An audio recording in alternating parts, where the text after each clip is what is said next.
morning, MPC. Welcome sa ating weekly economic briefing. Kayo po ay tayo po ay napapanood ng live sa PTV at naririnig sa Radyo Pilipinas. Today we have Asek Tony Lambino para introduce ang ating guest. Salamat, Yusek Rocky. Pagbati po sa inyong lahat at welcome sa ating weekly economic press briefing co-organized by the Economic Development Cluster and PCOO. Ayon sa datos mula sa Japan International Cooperation Agency o JICA, nasa 3.5 billion pesos kada araw ang nawawala sa Pilipinas bunsod ng traffic sa Metro Manila pa lamang. Ito ay katumbas ng mga economic resources at oras na dapat sanay na ilaan sa mas makabuluhang mga bagay tulad ng pagtatrabaho, pagnenegosyo, pagpapahinga at higit sa lahat oras para sa pamilya. Sa ilalim ng 0 to 10 point socio-economic agenda ng Administrasyong Duterte, isa sa mga prioridad ang pagpapalago ng infrastructure investment and development. Ang infrastructure po ang may pinakamalaking multiplier effect sa ating ekonomiya. Sa unang pagkakataon sa loob ng 50 taon, lumampas na sa 5% ng GDP ang infrastructure investment ng Pilipinas. Ito ay mas mataas kumpara sa 2.4% na average ng nakalipas na 4 na administrasyon. Inaasahang aabot pa ito sa 7% pagdating ng 2022. Malaking pondo ang kailangan sa pagpapatuloy ng infrastructure development sa ating bansa. Sa tulong ng kita mula sa Tax Reform for Acceleration and Inclusion o TRAIN Law, nagkaroon ng fiscal space at kakayanan ang pamahalaan para pondohan at ipagpatuloy ang Build, Build, Build program. Ang lead agency ng Build, Build, Build program ang Department of Public Works and Highways na siyang tumugon sa pagpapatayo ng kinakailangang infrastruktura upang mapabilis ang daloy ng trapiko at mapadali ang akses sa negosyo at serbisyo, mapalago ang turismo at kalakalan, at mabigyan ng mas komportableng biyahe ang mga pasahero at motorista. Lahat ng ito tungo sa hinahangad nating comfortable life for all. Ngayong umaga ay makakasama natin ang Chair ng Infrastructure Cluster at ang Public Works and Highways Secretary na si Secretary Mark Villar upang ibahagi ang mga accomplishments ng DPWH sa nakaraang taon kaakibat ng Build, Build, Build program. Build, Build, Build program. Secretary Villar. Maraming salamat at magandang umaga po sa inyong lahat. At alam ko naman po na marami pong interesado sa ating Build, Build, Build program at nais ko pong ibahagi sa inyong lahat kung ano po yung mga accomplishments, lalo na po ngayon at halfway point ng administrasyon ni President Duterte. At I'm sure gusto nyo na rin malaman kung ano pong naging accomplishments at kung ano po yung plano natin sa susunod na 2 years sa susunod na 3 years almost, 2.5 years sa administrasyon ni Presidente. Unang-una po, magbibigay po ako ng overview ng implementation ng ating mga projects. Ito po ang first slide. Makikita nyo po, since 2016, paakyat po yung disbursements. So, ibig sabihin, nakapag-implement po ang gobyerno sa 2019 ng 696 billion pesos worth of projects. In fact, since 2016, this is the beginning of the term ni President Duterte, the government was able to implement 2 trillion worth of infrastructure projects. This is unprecedented in the history of our country. Sa next slide, please. Ito ang comparison. Sa 2012, in the years 2012 to 2015, ang value ng projects na na-implement ng gobyerno ay 715 billion. In the years of 2016, for the same time period, under the term of President Duterte, the government was able to implement 2 trillion worth of infrastructure projects. So you can see almost 183% increase in the volume and scale of the projects implemented by this administration. So specifically, absolute value po, yun ang peso value po ng mga projects. Specifically, ano po yung mga projects na nagawa po ng Duterte administration? Una po, sa flood control, we've completed 6,022 flood control structures during the first half of the term. 14,670 kilometers of road that were constructed, maintained, upgraded, and rehabilitated. 4,507 bridges that were also constructed, widened, upgraded, rehabilitated, and strengthened. So, and of course, 129,479 classrooms were built under the administration of President Duterte, accounting for a significantly improved classroom to student ratio. Next. At syempre po, napaka-relevant ngayon given na may problema tayo sa Taal. Kasama po sa programa ni Presidente ang pagko-construct ng evacuation center sa lahat ng probinsya. So to date, we've constructed 114 evacuation centers. In fact, some of those evacuation centers are being used now for the evacuation of the Taal residents. Meron po kaming evacuation center sa Tanawan, Santa Rosa, and San Pascual. At yun po yung mga pictures ng ating evacuation centers. And those are actual evacuees who were recently occupied the evacuation centers. Kaya malaki pong investment, napakahalaga po na mag-invest ang gobyerno sa mga resilient infrastructures to minimize the damage of natural calamities. Ang tinatawag po namin dito ay yung livable, sustainable, resilient communities. I'll give you some examples of big-ticket projects under this program. Unang-una, ito pong flood risk management project for Tagaloan River. This was a project that was completed already under the term of the President. It involves ito po yung picture, construction of dike. This is in Misamis Oriental. And this was completed last year. It involves the construction of flood protection dike and sluiceways. Isa po yung project for mitigation of calamities is the Pasig Marikina River Channel Improvement Project, Phase 5. Natapos na po yung ibang phases, Phase 4. Natapos na po namin yung ibang phases. Ito na yung latest. Ginagawa po namin ngayon yung detailed engineering design, which is 65% complete, and we'll start construction this year. So this includes floodgates, dams, and of course the increasing volume, increasing the volume capacity for the Pasig Marikina River. At syempre sa Pampanga po, napakalaking problema ang flooding, kaya meron din kaming master plan for the flooding in Pampanga Bay. Ang tawag pa namin dito, the Integrated Disaster Risk Reduction Climate Change Adaptation in Low-Lying Areas in Pampanga Bay. This is a project that's ongoing. It involves the widening and of the third river in the Pampanga River Basin. So, ito po ay ongoing. It includes bridges and of course, makikita niyo po yung mga sluice gates. So, malaking project po para sa region. And of course, in Cavite, napakalaki po ng industrial area sa Cavite. So, we have the Cavite Industrial Area Flood Management Project, which is already targeted to start in 2020, and we will complete it significantly within the term of the President. So, when this is finished, more than 556 hectares in Cavite will be saved from flooding, and it will be minimized significantly dahil sa Cavite Industrial Flood Management. Siyempre po sa Mindanao, sa Maguindanao po, yung Ambal-Simoy River and Rio Grande is also a major project for the Mindanao area. Napakalaking problema sa Maguindanao yung flooding, and this will be the solution. The Ambal-Simoy River, it also create a channel that will minimize the flooding and allow a outlet for Ligwasan Marsh.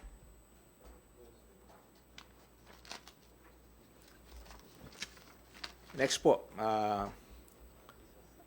the Metro Manila Seismic Improvement. We have 2 bridges here in Metro Manila. Ito po isang sample ng strengthening ng ating mga bridges. Siyempre, lahat po ng bridges, tuloy-tuloy po ang programa namin para ma-strengthen at para maging seismic rated po ang ating mga bridges. 2 of the larger bridges here in Metro Manila are the Guadalupe and Lambingan Bridge.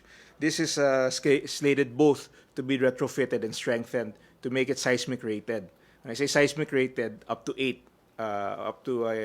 intensity 8 earthquake, it can be withstood by these bridges once we've completed the retrofitting. And this will start this year.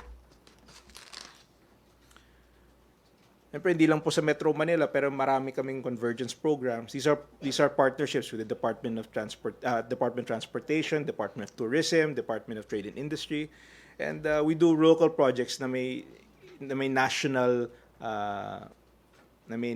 significance or may national purpose. So, ito po yung mga examples. Una po, itong isang example ng aming convergence sa DOTR.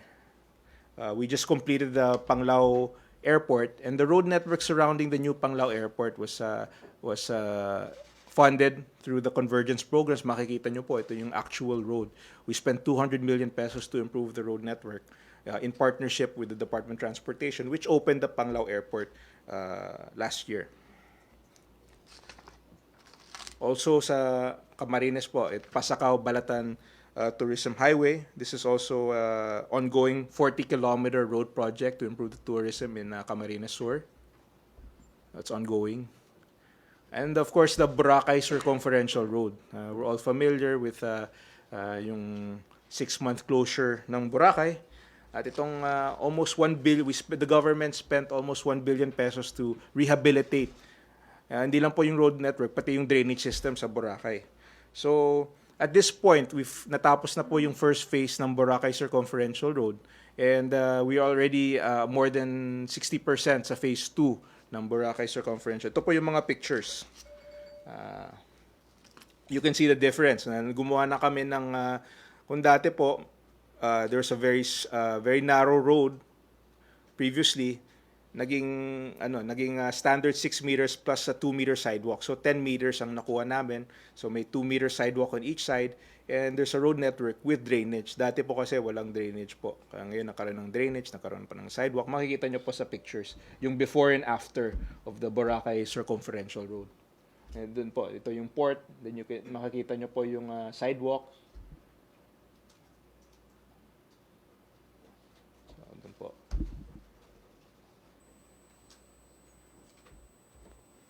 Ayan. So, yun yung downtown. And ito po yung wetland area. So, makikita nyo po yung before and after. And the wider sidewalks. Pati yung mga utilities na transfer na rin po. And of course, binanggit po kanina ni Yusek yung mga losses natin sa traffic traffic. Almost 2.5 billion pesos a day. And actually, even higher. So, ano pong solution natin dito sa traffic? Una po yung binanggit ko po dati yung Luzon Spine Expressway network. The objective of the Luzon Spine Expressway is to connect the north to the south via high-speed highway network. Pag natapos po yung high-speed highway network, ang travel time po from La Union to Bicol will be cut from almost 18 hours to only 8 to 9 hours. So kasama po sa Luzon Spine Expressway is of course the TPLX, which is by this year, we are pushing to open the final Rosario exit, and very soon we will also approve start the extension, yung TPLX extension hanggang San Fernando. So makikita nyo po sa mapa. Patapos na yung original alignment at ngayon po sisimulan na yung extension up to San Fernando. So this is part of yung sinabi namin Luzon Spine Expressway network. Pag natapos po ito, you will be able to go from north to south via high-speed highway. And aside from the spine, meron din tayong mga laterals. Kasama din po itong Central Luzon Link Expressway, CLEX. The first phase from Tarlac is already completed, package 1. That's 4.1 kilometers. Pag natapos po ito hanggang Cabanatuan, yung from Tarlac to Cabanatuan. And this will benefit 11,000 motors a day. And tatapusin po namin to sa term ni President. This is a 30-kilometer 4-lane expressway. We've already finished the first package of CLEX. Ito po yung widening. Natapos na po namin yung arterial bypass at ngayon po wina-widen kasi 2 lanes ang first phase. Ngayon naman po nasa second phase na kami, and we will be completing this also within the term. At this point, we are already at 75% for the construction.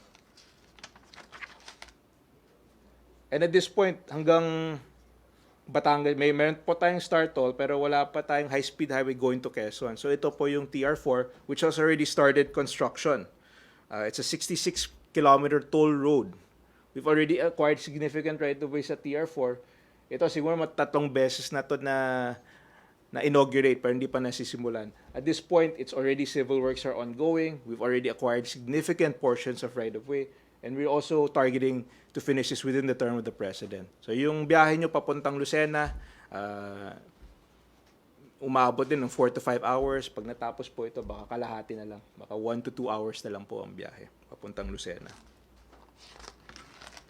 And of course, after Quezon, itutuloy namin to hanggang Bicol, which is why the Quebecs, last year, we finished the final feasibility study for the Quebecs.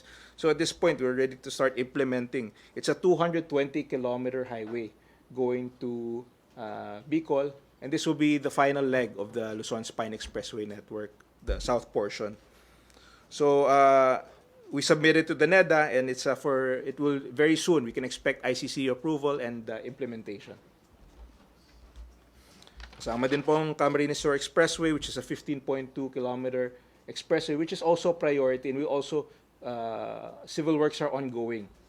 So ano po ang effect nito? The time between San Fernando and Pili will be reduced from 51 minutes to only 11 minutes. At syempre po sa Cebu, ongoing na po yung Metro Cebu Expressway, 73-kilometer expressway from Naga City to Danao City.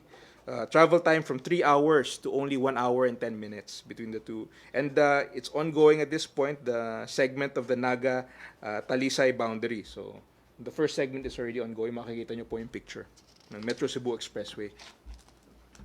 Natapos na po yung Cagayan de Oro Coastal Road.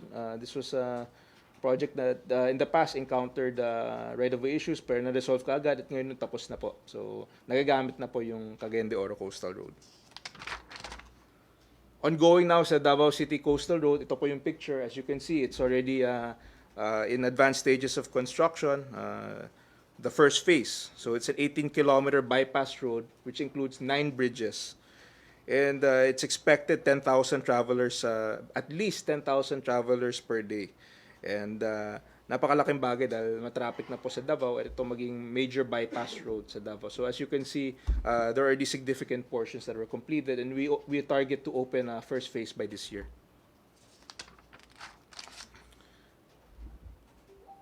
Isa pang project sa Davao, in Davao City Bypass, which would be a 45.5-kilometer highway, which is also ongoing now sa Davao. And we also target to complete it significantly within the term of the President. At this point, it was the detailed engineering is ongoing for ordering packages. Originally 2 lanes, pero winaiden namin, so 4 lanes na siya. Davao City. At ito po, gusto ko rin i-present dahil isa po sa mga commitments ni President Duterte is the decongestion of EDSA. So I'm sure many of you are curious kung ano pong status ng decongestion program ni President Duterte and what we can expect in the next few years. The value of the projects that will be implemented to decongest EDSA is 384 billion pesos. And ito po yung mga projects na nakaline up para sa EDSA decongestion. You can see in the map, ito po yung blue, ito po yung EDSA. Ito po yung mga red. These are the projects that are the bypass roads. Of course, EDSA at this point, hindi na natin kayang i-widen. It's not cost efficient. So, ang ginagawa natin ngayon is gumagawa na kami ng mga bypass roads. And yun po ang strategy ni President Duterte. Gumagawa na siya ng mga skyways, mga bypass roads. So, I'd like to individually, ipapakita ko po kung ano po yung mga status ng ating mga roads. Ito po yung napaka-importante, yung Skyway Stage 3. This is it's a 18.3-kilometer viaduct connecting NLEX to SLEX. So makikita nyo po yung ongoing construction. Pag natapos po itong Skyway Stage 3, yung travel time from Makati to Balintawak, ngayon po, siguro kung gagamitin yung EDSA, it will reach almost maybe 1.5 to 2 hours. Pag natapos po itong Skyway, the travel time from Makati to Balintawak will be reduced to 15 to 20 minutes. What is the status of this at this point? Almost 76%, but at this point, maybe approaching 80% na yung construction. We're targeting to open this by April. So by April of this year, 100,000 cars will be relieved from EDSA. EDSA today, the capacity of EDSA is 280,000. The volume of traffic today is 400,000. Para ibalik natin sa dati, kailangan natin i-reduce yung traffic by 120,000 cars. With this single project alone, ang expectation namin is almost 100,000 cars a day ang mawawala po sa EDSA. So with these projects, we can expect there will be significant improvement by the second quarter of this year. So as early as this year, malaki pong magiging improvement sa EDSA. NLEX Harbor Link. Hindi lang po yung Skyway, meron pa tayong NLEX Harbor Link na makakabawas sa traffic sa EDSA. This Harbor Link, we already completed the first phase. Ang ginagawa po namin ngayon is the connection to R10. Yung R10, diretso na po yan sa port. So pag natapos po itong Harbor Link, lahat po ng trucks na galing sa port ay aakyat na lang sa R10 at didiretso na sa NLEX. Expected vehicular traffic sa NLEX Harbor Link is 30,000. In our first phase, we have 5,000 cars a day dahil hindi pa kumpleto yung alignment. Pag nakumpleto po yung alignment, we expect 30,000 vehicles a day. Karamihan po trucks ang dadaan po sa NLEX Harbor Link. So, the Skyway, 100,000 cars a day. Ito po, 30,000 cars a day. Pero isipin nyo na lang po, trucks ang dadaan. Napakalaki ng mga trucks. So, isang truck, equivalent siguro ng 4-5 kotse. So, malaking bagay po itong Harbor Link. And what is the status as of today? We will open the first ramp by February and we'll open the whole alignment, including exit ramp, by March of this year. So, sunod-sunod pa yung openings natin. Starting February, March, April, Harbor Link, Skyway. So, in the first half of this year, we will reduce traffic in EDSA by 20 to 30%.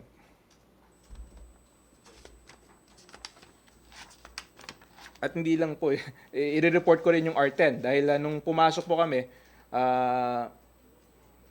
maraming nag-encroach sa R10, yung highway. 6-lane, this is a 12-lane highway in the port. So, early in this administration, we were able to widen the highway. Kung makikita nyo po ngayon, dati marami po nag-encroach sa highway. So, naging yung 12 lanes, naging 7 lanes na lang, 7 or 8 lanes. So, we were able to clear it, and this is a completed project. So, early in this administration, we completed that. Ngayon po, ang next, NLEX SLEX connector. Iba po to, hindi ito yung Skyway. Iba po yung connector. Makikita nyo po yung alignment. Ito po, ko-connect siya sa Harbor Link, going through Manila, sa train station. So, pagdating nyo gagamitin yung Skyway, magkakaroon ng exit sa Makati area, and then lalabas siya papuntang Manila, and eventually ko-connect na siya sa Harbor Link. So, ano pong purpose nito? Pag natapos po itong connector, lahat po ng trucks na galing sa port, lahat po ng vehicles galing sa Manila, hindi na kailangan dumaan sa EDSA, hindi na kailangan dumaan sa ibang kalye. They will just go straight to the connector, going to SLEX or NLEX. So, lahat po ng trucks halos mawawala sa Metro Manila streets dahil gagamitin na lang nila yung NLEX and SLEX connector. And this will be delivered in 2021.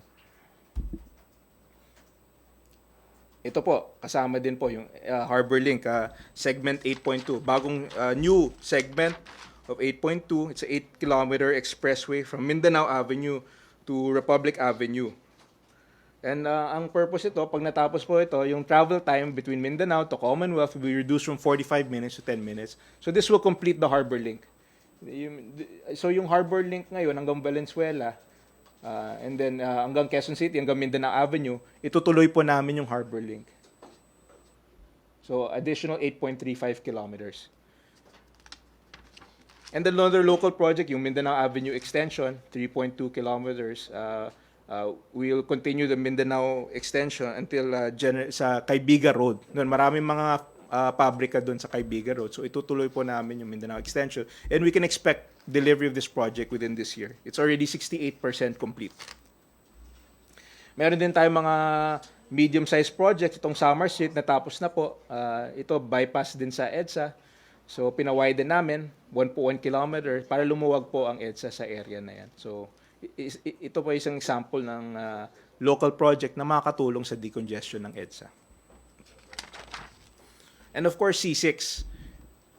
Ongoing na po. Eventually, yung Skyway, makakaroon na ng down ramp connecting to C5. But at the same time, makakaroon ng viaduct C6, dadaan sa Tanay, and then eventually, bababa siya sa, of course, sa Quezon City. Makikita nyo po yung alignment. Ito po yung C6. And this will also serve to, ang baba niya, Batasan. So this will serve to decongest, give an alternative route to C5 and also EDSA. So makakabawas din to sa EDSA. This is an ongoing project. Also, i-deliver po namin sa term ni President to C6 Expressway. Ito, natapos na po itong Laguna Lake Highway. This is a 6.9 kilometers from Bicutan to Rizal to Taytay. Kung dati po 1 oras po ang biyahe, ngayon 30 minutes. At napakaganda po ng Laguna Lake Highway dahil ito po yung first highway na may independent bike lane. So dito makikita nyo po yung bike lane. This is already in use. It was completed early in the term of the President. Started and completed sa term ni President Duterte. Laguna Lake Highway. Southlink Project, ito makakabawas din sa EDSA dahil ito pong i-connect niya yung C5 sa Cavitex. So yung mga galing sa Cavite, galing sa South, hindi na kailangang duman sa EDSA. Dediretso na sila sa C5 using the C5 Southlink. Again, to be delivered in 2022. Already ongoing, natapos na po namin yung Tawid. So actually, may portion ng Southlink na nagagamit na. So from the South, from Parañaque, pwede nang tumawid papuntang C5, utilizing the newly constructed bridge. So may portions that are usable already for the Southlink. And of course, na EAX Phase 2. We will be expanding na EAX also. Makakaroon din ng down ramp sa Lawton Avenue. Kaya may widening din kami ng Lawton Avenue papuntang BGC para ma-accommodate po yung down ramp from na EAX. So we'll be expanding the connections of na EAX. So it will improve also the options ng ating mga motorista. So yun ang hindi lang po road projects ang EDSA decongestion. Meron din po kaming mga bridge projects. So I'd like to present some of the bridge projects that will also decongest EDSA. So unang-una po, yung Bonifacio Global City Ortigas Center Bridge. This is the bridge going from BGC going to Ortigas. At this point, we're at 44%. Ito makikita, tumatawid na po yung bridge. So we're already halfway. Ginagawa na yung kabilang side. We're hoping to finish this by hopefully early 2022. So as early as next year, we hope to first quarter of next year we will deliver this bridge project. Pag natapos po ito, almost at least 30,000 cars ang mawawala sa EDSA. Guadalupe in particular, dahil lahat ng napaka-congested ng Guadalupe Bridge, pag natapos po itong BGC link, ang expected vehicular traffic is almost 30,000 per day. Next is the Binondo Intramuros Bridge. Also makakatulong din po ito sa decongestion, which is ongoing now at 27% construction. Ito po yung picture ng ongoing construction. And then that's the rendering of the event. Iconic. Lahat po ng bridges sa Metro Manila ay iconic. Napakaganda ng design. And definitely, it's of the highest level of quality. Lahat po ng bridges na gagawin po namin sa Metro Manila. Of course, ongoing na rin yung Estrella Pantaleon. In fact, they're already fabricating portions of the bridge. So isasalpak na lang po sa substructure. So makikita nyo po ongoing na at this point we're at almost 50% construction. So we can expect that either by the first quarter of next year, madideliver na rin yung Estrella Pantaleon. And this will be a big also will create more it will help to decongest EDSA.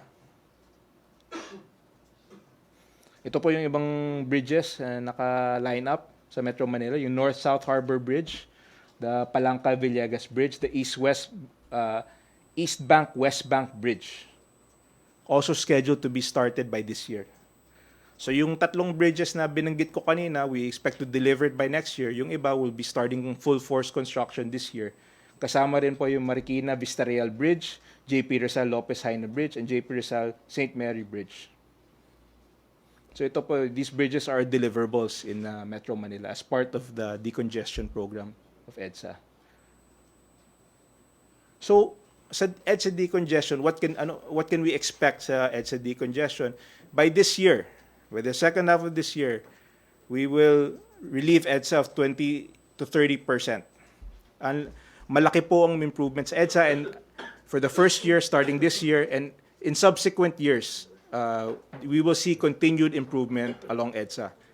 As per committed by our President, isa po sa mga commitments ni Pangulo ang decongestion ng EDSA. And I can say at this point in this administration, we will deliver on the promise to bring back EDSA to its original capacity. So what I presented are the projects that we included in our master plan.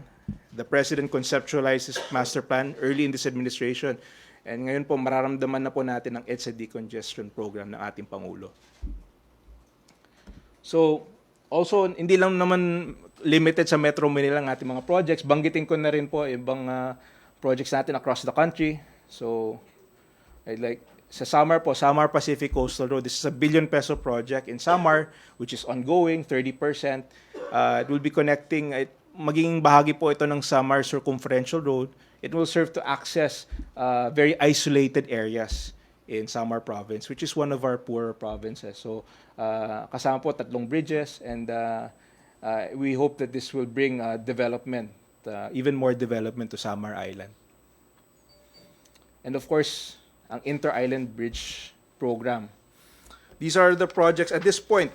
We know which are the projects that are at advanced stage of planning and which we can deliver within the term of the President. And the bridges, the Bataan-Cavite Interlink Bridge. This is a 32.15 kilometer bridge, obviously connecting Bataan to Cavite. At this point, it's already been approved by the NEDA ICC last December, and we'll be ready we're doing the detailed engineering design to be started as early as this year. We can already begin the Bataan-Cavite Interlink Bridge. So it's an advanced stage of planning. Ginagawa na po namin yung detailed engineering design. And based on our studies, napakalaki po ng rate of return. Kaya ginaw po ng NEDA ICC ang Bataan-Cavite Interlink Bridge. Next is the Panay-Guimaras-Negros Bridge. This is also a mega bridge between Negros and Panay Island. And at this point, it has also passed the NEDA ICC committee. So at this point, the detailed engineering design is ongoing and will be ready for implementation before the end of the term of the President. So these projects are a go. And in fact, they're at advanced stage and they're ready we'll be implementing it very soon within the year. Another major bridge is the Panglao-Tagbilaran Offshore Connector Bridge, connecting Panglao Island to Tagbilaran. So the civil works, actually nasimulan na po yung civil works. So the existing bridge is very napaka-cated po. Ito, mas wider po yung bridge. And of course, it's mataas po siya. So it allows for navigation between the waterways. Cebu-Mactan Bridge, at this point it was approved by NEDA ICC, so we're looking for funding for this Cebu-Mactan. We're already funding the Cebu-Mactan Bridge, and it will be ready to be implemented during the term of the President. Of course, the Samal Island Davao City Connector Bridge, another mega bridge that is the Samal Island Davao City, which is also a 4-lane bridge. That at this point, it was also improved by NEDA board. So we're already at advanced stage of the detailed engineering design and we're also ready for implementation. Yung Pangil Bay Bridge, already patapos na rin yung detailed engineering design. So it's a 3.7. So this is the first bridge that we'll be able to deliver during the term of the President, 3.7 kilometers. To date, the longest bridge in the Philippines is only 2 kilometers. Ito pong Pangil Bay Bridge is 3.7 kilometers. At ano pong maging effect? From Lanao del Norte to Misamis Occidental, ang 2.5 hours. Pag natapos po itong bridge, yung travel time na 2.5 hours, magiging 10 minutes na lang. So this will be already full force implementation by this year.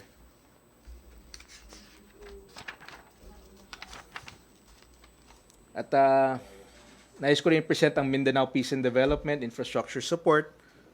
Ito, kasama din mga bridges. These are major bridges in the Zamboanga Peninsula and also Tawi-Tawi. So ito yung Gicam Bridge, Tawi-Tawi Bridge. These are all ongoing bridges. And of course, will be finished within the term of the President. At syempre po sa Marawi, nais ko rin i-announce na ongoing na po yung master plan road network ng Marawi. Makikita nyo po yung pictures. Ito po yung Marawi Trans-Central Road Network na ongoing ngayon. And it's it's almost 20.8 kilometers Trans-Central roads. So, kung dati wala pong drainage, ngayon po makakaroon ng drainage, mawawiden po yung road network at magiging international standard na po yung road network natin sa Greater Marawi area. So ito po yung reconstruction and recovery of Marawi, all of which is now, tapos na po yung master plan. So ito na po yung magiging bagong road network ng Marawi, which includes viaduct, Bailey Bridges, the Trans-Central Roads. So napakalaki pong development itong Marawi master plan, and this is ongoing now. So as early as we'll be able to deliver this within the term of the President. So, ito po yung map ng road network. So as you can see, ito po yung mga projects natin. Hindi ko rin kayang banggitin lahat po ng mga projects ng DPWH. Sa dami po, 20,000 projects ongoing. So hindi ko talaga kayang banggitin. Pero ito po isang summary ng ating mga big ticket projects that we can expect to be implemented within the term of the President. Sinabi ko po kanina, yung EDSA decongestion, malapit na po. As early as this year, we will see continuous improvement on EDSA and nationwide. Nakikita nyo naman po, napakalawak po ng Build program ng ating Pangulo. And going into the next 2 years, we will continue to deliver even more projects. First 3 years, 2 trillion worth of projects ay natapos po ni President Duterte, and we can expect na lalong dadami po ang mga proyekto ng Build, hindi lang po sa DPWH, pati sa DOTR at sa ibang ahensya. So, maraming salamat po. Yun po ang update ng DPWH sa ating mga flagship projects ng Build. And we will continue to update you as we deliver more projects. Maraming salamat po. Okay, thank you, Secretary Villar. Question, Pia Gutierrez. Hi, sir. Good morning. Sir, when you said that by the second half of this year, the government will be able to relieve EDSA by 20 to 30% of vehicles, that's with the completion of what projects, sir? The Skyway, the first Skyway Stage 3 will be, we will deliver this by April or May, by the second quarter. Say second quarter of this year, we'll deliver the Skyway Stage 3, and this will be able to relieve 100,000. Ito pa lang sa Skyway Stage 3. And by March of this year, we will deliver the Harbor Link extension connecting to the port, and this will be able to relieve EDSA of almost 30,000 cars a day, ang expected vehicular traffic. But sa Harbor Link, dapat i-note din natin, 30,000 na yan, karamihan po mga trucks. So, napakalaking bagay sa decongestion ng Metro Manila. So these 2 projects alone will be delivered in the first quarter of this year. By next year, we'll be able to deliver the bridge projects, yung BGC. By the first quarter, yung BGC Bridge, Estrella Pantaleon Bridge, Binondo Intramuros. And then yung ibang projects po, yung C6, that's a continuous we're continuously implementing it, yung NAIAX extension, the South Link. So in total, starting this year, we'll see every year makakaroon po ng improvement sa EDSA, drastic improvement. So as early as the second half this year, mababawasan na po ang traffic ng EDSA by almost, ang prediction namin is between 20 to 30% ang magiging improvement po sa EDSA by the second half of this year. Sir, so the entire EDSA decongestion program, do we expect that to be delivered within the Duterte administration? Yes, we do. That was the intention. And in fact, for the past few years, the President has personally been active in the right of way of these flagship projects. And nag-assign kami ng mga teams para tutukan itong mga EDSA decongestion projects. And you can see, at this point, we've been able, as early as last year, na-deliver na po yung right-of-way ng Skyway. Yung connector, malapit na po. At yung Harbor Link, na-deliver na rin po yung right-of-way of the Harbor Link. So, we are confident that by the end of the term of the President, EDSA will be back to its original capacity. Sir, if ever when the entire decongestion program is finished, so could you give us a sense of what will happen in EDSA? You said that you will be able to restore EDSA to its Yes. former capacity. What does that mean, sir? The capacity of EDSA is approximately 288,000 cars per day. Based on our projections, currently, the usage of EDSA is 400,000 per day. Based on our projections, we will be able to relieve EDSA at least 120,000, bringing it back to its original capacity of at least. Pero sa tingin ko, hindi lang 120,000. Kung pag natapos na po yung mga projects ng EDSA decongestion, mahigit pa sa 100,000 ang mawawala sa EDSA. Sir, last na lang.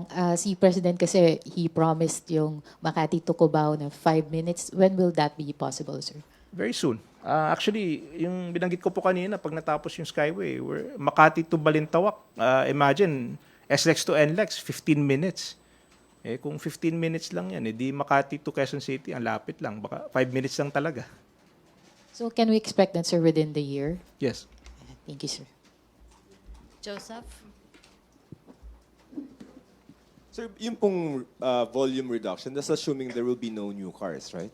Well, Paano yun that's why hindi lang 120 ang target namin. We expect that makakaroon talaga ng additional vehicles sa EDSA. But of course, yung increase will be offset. That's why may allowance din kami. Hindi naman eksakto 120,000 ang target namin. Mahigit pa sa 120,000 ang target namin para may konting allowance. But at the same time, yung long-term solution po sa traffic natin is mass transit, and which Secretary Ortugade is at advanced stages of his master plan also. Yung subway po, magsisimula na po this year. Yung LRT 7 is already advanced stage of construction, more than 60%. I think there's yung Clark, yung railway, na-extend na po yung railway. Nakabili na sila ng bagong train, yung mga cabs. Nakabili na sila. And they've extended the PNR. So, this is done in conjunction with the improvement of the road network. Sa road network pa lang, luluwag ng EDSA. Dagdagan mo pa itong mga tren, and we can see that the long-term situation will improve because of the master plan of our President.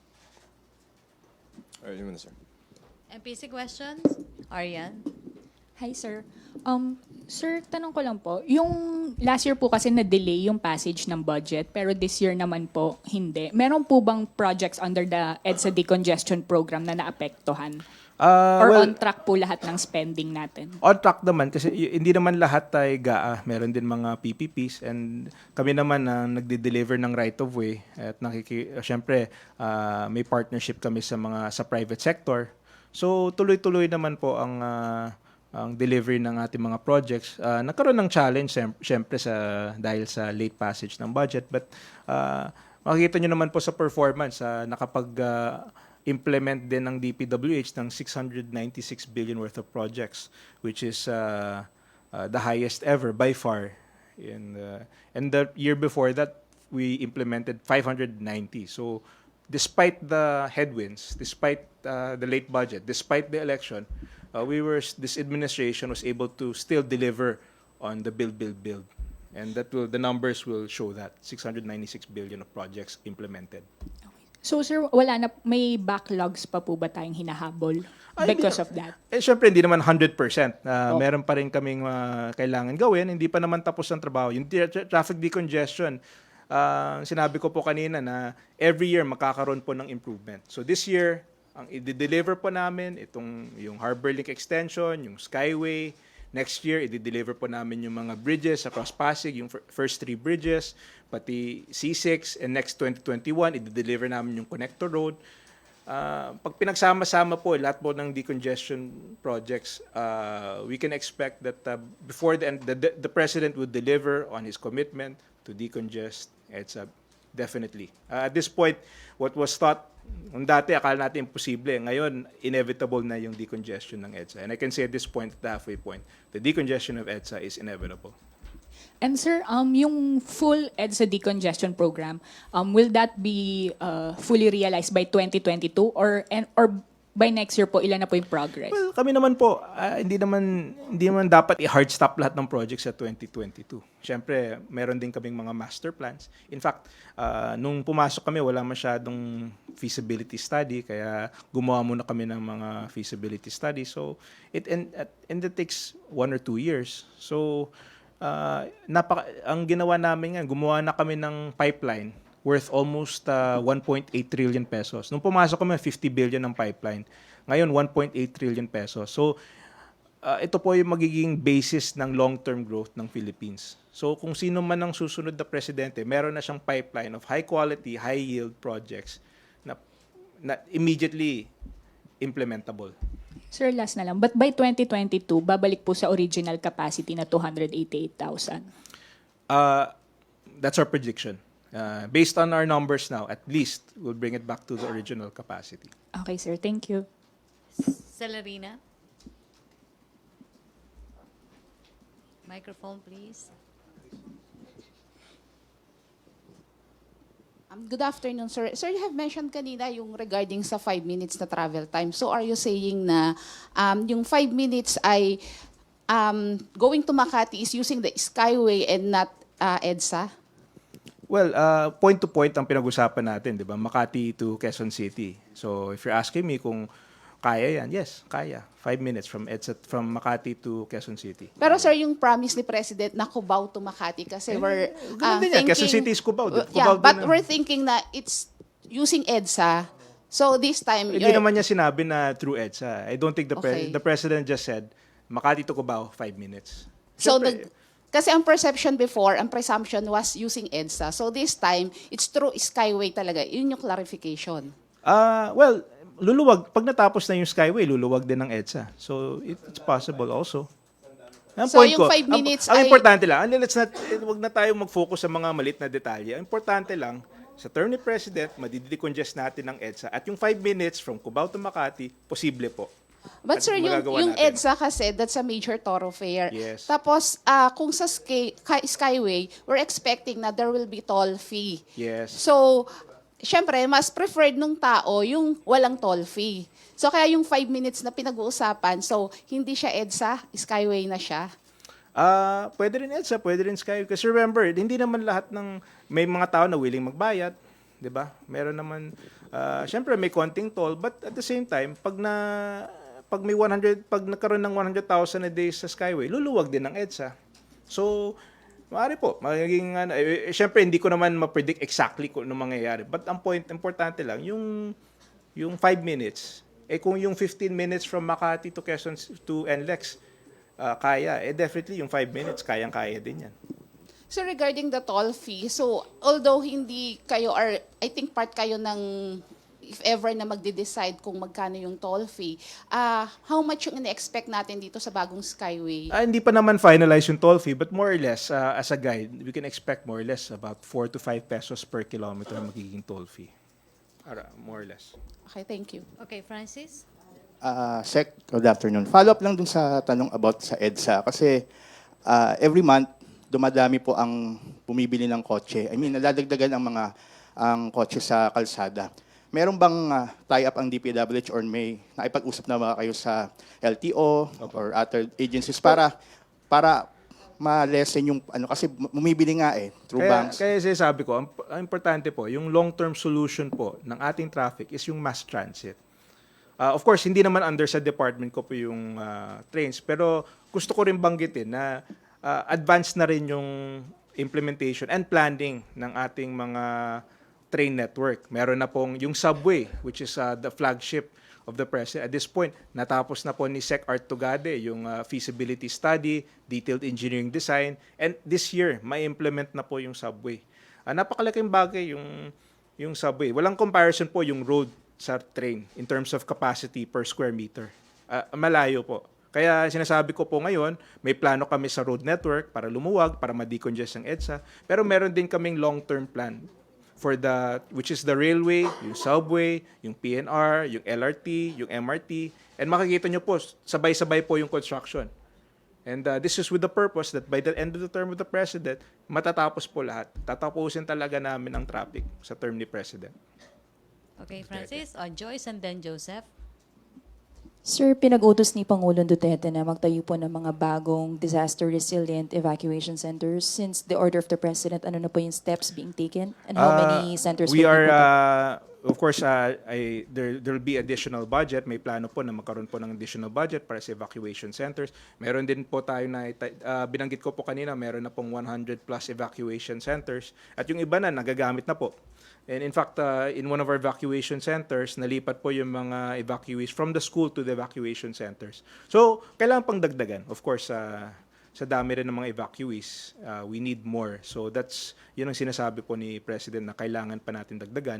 And there are moves at this point to increase the budget for evacuation centers. Ano pong timeline natin, sir? And how many As early as evacuation? this year. In fact, as in this year's budget, meron po kaming allocation of 2 evacuation centers at least per province. So magkakaroon po ng additional in addition to the evacuation centers that are already programmed in the budget. So in total, sir, within the year, ilan pong evacuation centers ang target natin? Well, by this year, we have programmed about more than 200 evacuation centers that we're targeting to finish. So, madadagdagan pa yan if we get additional budget. But yung iba siguro, hindi rin matatapos sa loob ng isang taon, but we'll do our best to build as many as we can within the year. Okay, Joseph. Sir, clarification lang. So yung 5 minutes na you said that's possible within the event, Quezon City to Makati, saan yung daan yan? Depende. Depende. We'll find a way. Sa Skyway pa lang. Kasi the Skyway, may exit siya sa Aurora, may exit sa Quezon Ave, may exit sa Buendia, may exit. So maraming exit. So siguro, pag natapos na yung Skyway, pwede natin i-waste. And then, tingnan natin kung ano yung best. I cannot predict the exact traffic flow, but I'm just saying, more or less, if we can, I think it's safe to assume that kung kaya natin yung Balintawak, NLEX to NLEX, in 15 minutes, kaya din natin yung Makati to Quezon City, which is Cubao, in 5 minutes. More or less. Okay, thank you. Okay, mag-last question na tayo. Tina.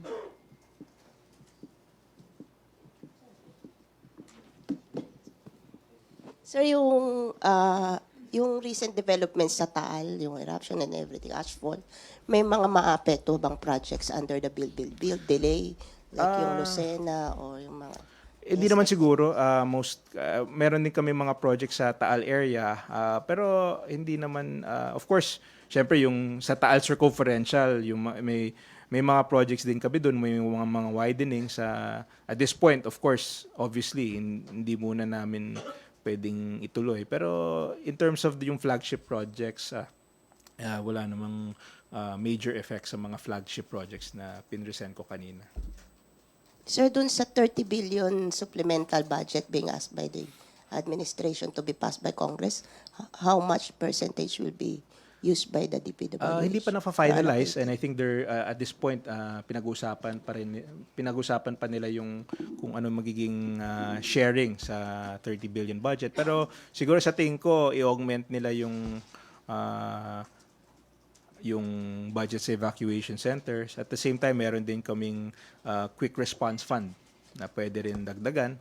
And of course, the maintenance of mga existing buildings, pwede rin dagdagan yung budget namin doon para makapag-respond kami kaagad sa mga calamities. So, doon po. But of course, yung budget, syempre, pati for assistance to the calamity victims, siguro sa housing, and of course, immediate assistance regarding relief goods. So, hindi pa finalize yung amounts, but definitely lahat ng needs ng ating mga evacuees ay mako-cover ng supplemental budget. And even with the existing budget, mako-cover din. May budget naman ng DSWD, pati kami, may budget din kami sa mga kalamidad. Okay, thank you. Meron pa, MPC? Okay, sige. Sir, is your family interested in the water distribution business in Metro Manila? Is my family? No. No. No. Kasi well, may mga up for negotiation yung contracts, and do you wanna... I am not in any position to answer questions regarding, as I have no involvement, so I'm in no position to answer any questions related to that. Thank you. Okay, thank you. Thank you, MPC. Thank you, Secretary Villar. Thank you, Sec Lambino. Back to main studio sa Radyo Pilipinas and People's Television Network.